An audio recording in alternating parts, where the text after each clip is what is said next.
All right, let's get something straight. There is so much new makeup coming out that is insanely overhyped. I tabled every other video that I had going on to make this video because I really need you guys to save your money. But I'm also going to tell you guys what I would purchase instead of some of the more overhyped makeup releases that have just dropped. So let's go ahead and first start off with the Merit The Uniform Tinted Mineral Sunscreen. This is SPF 45, which I think is great. It also comes in 10 different flexible shades and it retails for $38. So I think when I saw this launch, I assumed it was a skin tint. It was an aesthetics first kind of product rather than a skincare item. And unfortunately, I think that this just does not fit that bill. And that's what I was really hoping to see from Merit. I will say, I really enjoy this concept of having an entire range of tinted mineral sunscreens for a variety of skin tones because at this point, a lot of brands come out with 1, 2, maybe 3 tints to their tinted SPF products. And when I say tinted sunscreen, I don't mean like a skin tint that happens to have sunscreen. No, we're talking about this is your sunscreen protection. You should be able to apply quite a bit and it give you not only your protection, but it's not going to look like you have a entire mask of makeup on. Like you just put 15 pumps of foundation on your hands and then massaged it into your skin. That's not what we're looking for. And with that in mind, this is very, very sheer. So that makes a lot of sense to me. It has that very like classic mineral sunscreen smell that I don't mind at all.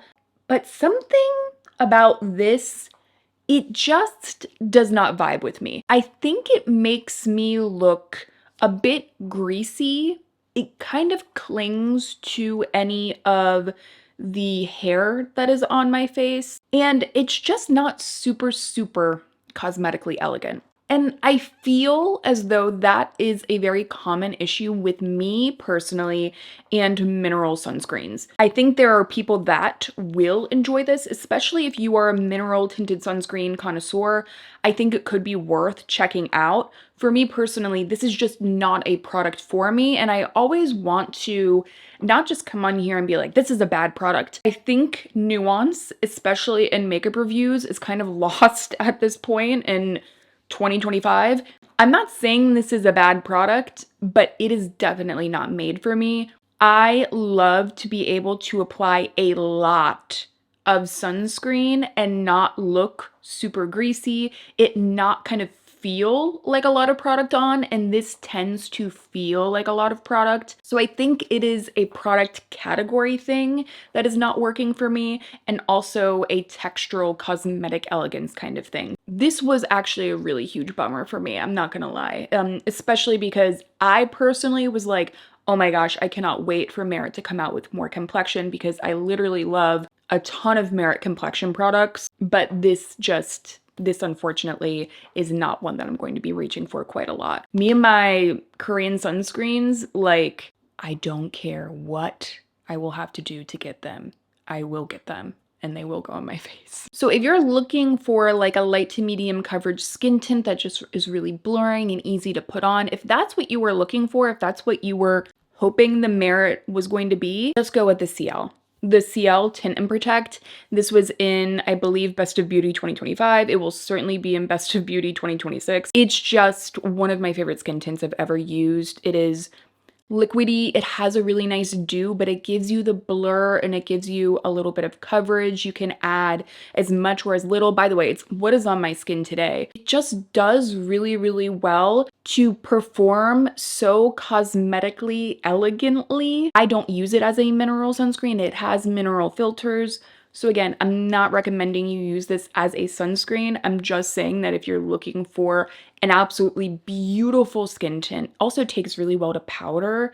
There are some skin tints that like hate powder. This loves powder. And actually the CL powder is really nice too. Today though, I used just a little bit of the RMS in some spots. Obsessed with this powder. I think it's one of the best, most underrated products out there right now. But anyway, so I would recommend the CL. I think it's absolutely beautiful. I really can't stop recommending it to anyone, honestly. Now, I'm sure a lot of you have seen the launch of the new Dior Addict Rosy Glow Sticks. These are the cream stick version of their Rosy Glow blushes, which I am such a huge fan of the Dior Rosy Glow blushes, especially when they did the original shade expansion. Now, they did recently reformulate them. I do have a shade. We're going to talk about that later in the video, so definitely make sure you're staying tuned. But we have to talk about the new cream versions. I was insanely excited for these. Again, just like the Merit, I was like, sign me up. So these retail for $44 a piece.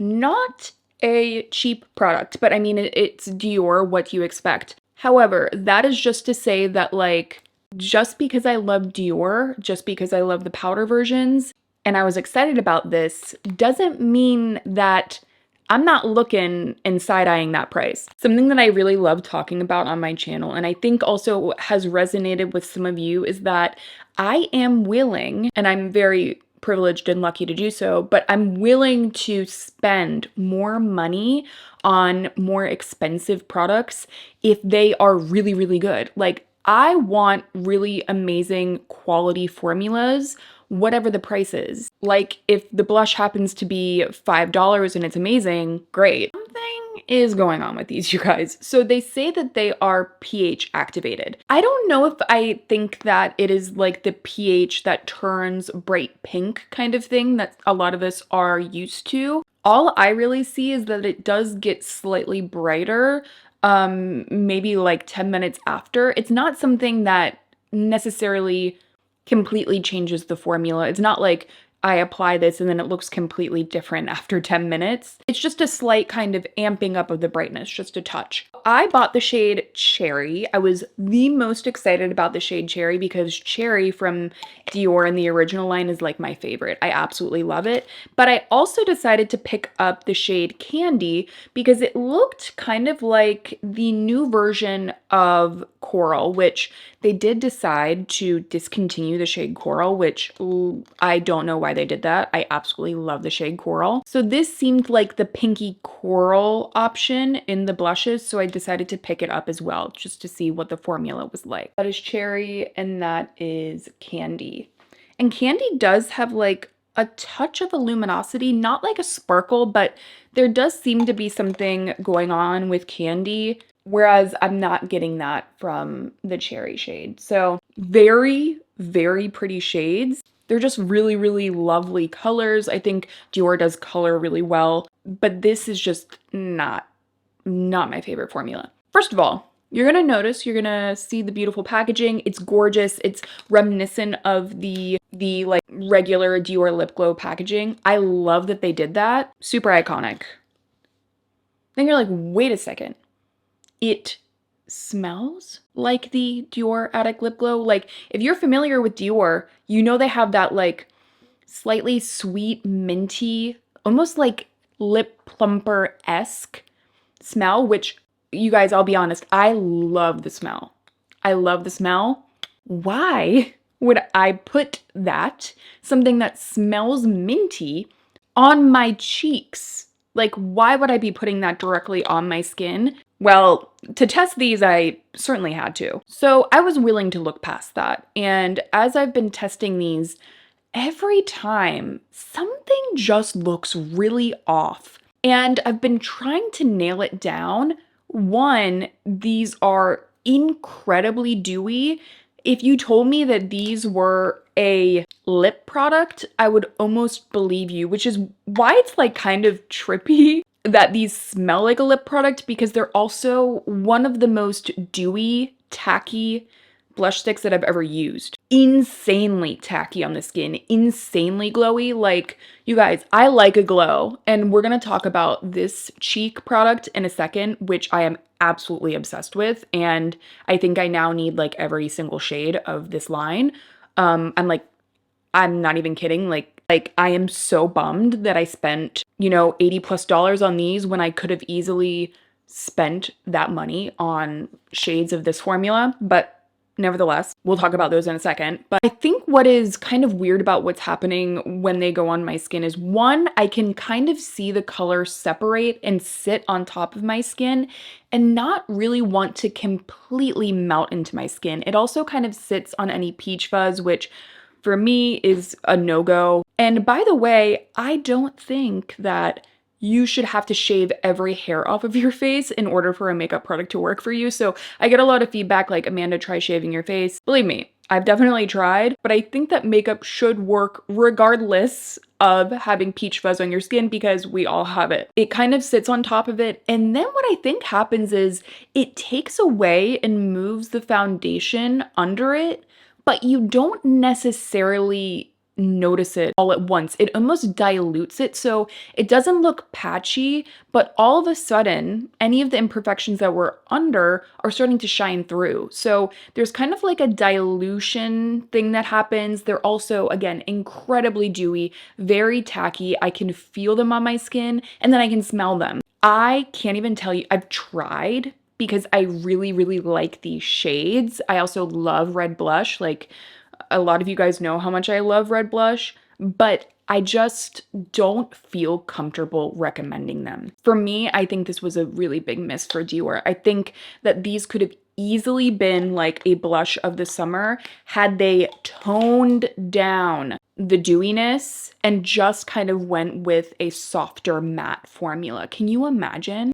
I think that it would have really, really blown up, honestly, had they gone with that, but that is not the route they went. Instead of going out and spending your money on the Dior, my personal recommendation is to go with the Color Fuse Glassy Blush Balms from Haus Labs. Oh my gosh. Haus Labs absolutely killed this formula. I have been wanting to buy one of these since the first launch. Then they released bronzer shades, which I did buy one of them. It's the shade Glassy Cayenne. And if you don't know what a bronzer is, it's just a shade that is something between a blush and a bronzer. I am actually doing an entire video on like bronzers, or what I am going to call them, which is like a one and done blush. So that's the shade Glossy Cayenne, kind of like sheared out, and it is what is on my cheeks and on my forehead. Like, this is the blush and the bronzer I have on today. One product. You see, it is not sticky, but it is dewy. So like, it is much thinner. I don't feel it sitting on my skin. It blends so beautifully. You can shear it out, you can build it up, and it's very even. It doesn't smell like a lip plumper. Now, it was a struggle to even pick a shade because, oh my gosh, the shades are so beautiful. You know when people are like, if I hit the lottery, you won't know, but there will be signs? I would have this entire collection. So for me personally, if you are looking for a stick blush, by the way, they have a red shade, and they have a shade that's kind of close to the shade Candy from Dior too. So if you are looking for that kind of a blush, a dewy, just swipe it on the skin, really fresh cheek look that just blends so beautifully. It doesn't mess with your foundation, and it just has the beautifying factors that you want out of a blush. Like, it gives the color, it gives the pop. It's not going to make your skin look textured or sit awkwardly. This is it. Honestly, every time that I was testing out the Dior blushes, I was kind of like, I was just not in a good mood when I was putting on my makeup because they just were not working. Every time I've worn this, I've been like, you know, it just gives me a pep in my step. I just love using makeup that's really good, and this is absolutely beautiful. You guys, you will be hearing a lot about these. Just know that. Like, let me show you guys this again. I went in with like the Anastasia Impeccable foundation because this one is very blurring. It's more matte and it just wears forever. So I wanted to go in with a foundation I know I love and is more matte to show you guys what happens when you put these on. So again, this is the shade Candy. I realized I didn't give you guys a demo of this shade, so why not demo it for you? So taking it on a brush. This is a really good brush for a cream product. Loading up the brush, tapping off the excess. I know I'm gonna have to wash my face right after this, which is kind of a bummer, but take a look. Immediately. First of all, very smooth, perfected. There's a glow still to my skin, light reflection. Now, we're looking like very, very glowy. You see how it's just not a flattering glow. It's just very heavy looking. It's not gonna set down. I mean, a no-brainer if I didn't already say that. This isn't gonna set down, but let me show you on the other side, product that also doesn't necessarily set down, but is glowy and beautiful in all of the ways that I had already mentioned. The House Labs. Going on the brush, same application method, just taking the excess on the back of my hand. And let me show you guys how this looks.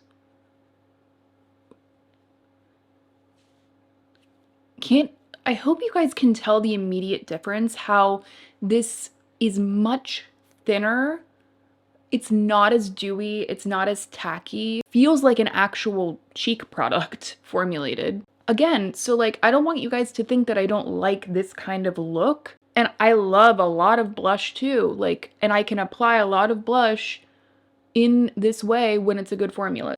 You see how like smooth and seamless that looks? Like, we can add more pigment. You see the difference? It's just less cosmetically elegant. You can kind of just like see, it's almost like a face gloss kind of blush. Anyway, hopefully I just really want my demos to be as helpful as possible to you guys. So I really hope that they are. If they're helpful, like, give this video a thumbs up, leave me a comment. All right, back to the other Amanda. Now, I did try out another new Dior launch. We're going to talk about this in a second. But I also want to mention that I recently picked up one of the new Makeup Forever Artist Color crayons. They came out with a bunch of different shades. So there's like contour shades, blush shades, highlight shades. They really have a wide range of colors. And so I decided to go with Wherever Walnut because this is kind of like their very iconic shade. It was a very viral shade, and I wanted to see if it would be a good kind of one and done blush bronzer like we've been talking about, because I want to have a ton of options for you guys. So they call them waterproof, long wearing. You can use them on the eyes, lips, and the cheeks. They're very, very versatile. This, to me, reminds me of Makeup Forever's answer to, like, the Fenty matchsticks. And I like that. I like that they went with this idea. You know, their lip liners, how, like, they just called them, like, their pencils. And they said you can use them, like, on the eyes, lips, and the cheeks. You can use them all over the face. I think that was the launch that really got people excited about Makeup Forever again. So I think it makes sense. Like, this, to me, makes sense for their next launch. So bravo to them. Like, I think it was really, really smart. Now, as far as the formula goes, the reason this reminds me of the Fenty matchsticks is because the formula is very similar. It almost has like a lightweight cream to powder kind of thing going on. And I think that that is going to make this formula stand out in a market where everyone has a cream blush, everyone has a cream bronzer.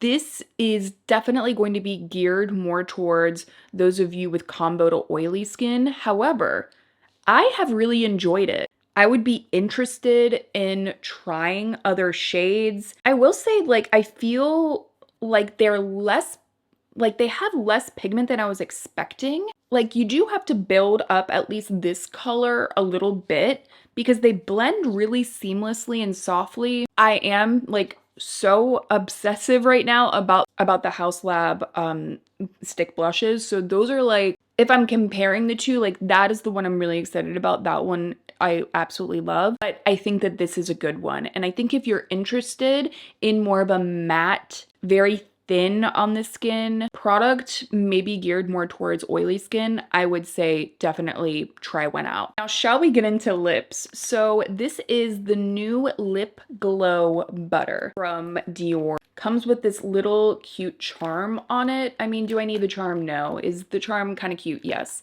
But essentially every single brand now has this kind of lip butter, lip oil, lip gloss, lip balm, right? Which, by the way, I've been trying out a lot of them. Like, I also tried out the new Glow Recipe Glass Balms, the Edam Balms. I've already talked about, like, the ones from Ole Henriksen, Summer Fridays. If you're interested in, like, viral lip balms, I have a huge video coming.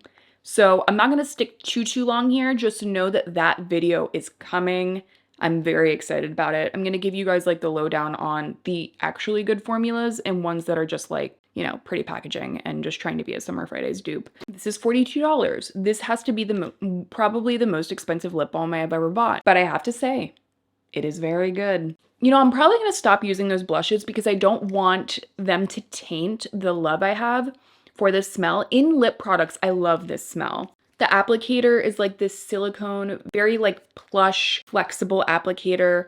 The juiciness is there, but it's not really oily. It doesn't feel like it's kind of seeping outside of the lip lines. It has some cushion to it, so it's not really just slippy, sliding on the lips. I'm not someone that loves a really thin, slippy formula.